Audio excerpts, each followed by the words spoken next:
2025 championship India versus বাংলাদেশের প্রথম match আজকে। ইন্ডিয়া বাংলাদেশকে খুব সহজে হারিয়ে দিল 6 উইকেটে। বাংলাদেশ টস জিতে প্রথম ব্যাটিং করার সিদ্ধান্ত নেয়, 228 রানে অল আউট হয়ে যায়। এর জবাবে ইন্ডিয়া 6 উইকেটে জিতে যায়। ইন্ডিয়ার হয়ে সবথেকে বেশি রান করে হচ্ছে শুভম গিল, সাথে KL রাহুল, রোহিত শর্মা। ইন্ডিয়ার ইন্ডিয়ার হয়ে সবথেকে ভালো পেস গেন্দবাজ মোহাম্মদ শামি, 5 উইকেট, সাথে হাসিদ রানা 3 উইকেট। এবং সাথে যে বাংলাদেশের স্বপ্ন ছিল ইন্ডিয়াকে হারানো, সেই স্বপ্ন চুরমার হয়ে গেল।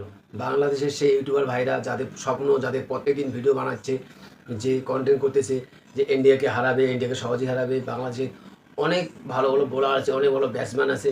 বাংলাদেশে সারা জীবন শুধু এই স্বপ্নটা স্বপ্নই থেকে গেল, কোনো দিনও স্বপ্নটা পূরণ হতে পারলো না ভাই। তোরা কোনো চিন্তা করিস না, তোরা ঠিক জিতবি।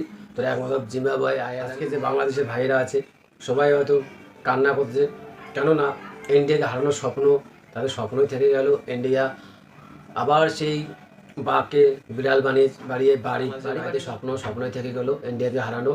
কিছু করার নেই, সবসময় বাংলাদেশ বাঘ হয়ে আসে, কোথাও বিড়াল হয়ে রিটার্ন চলে যায়।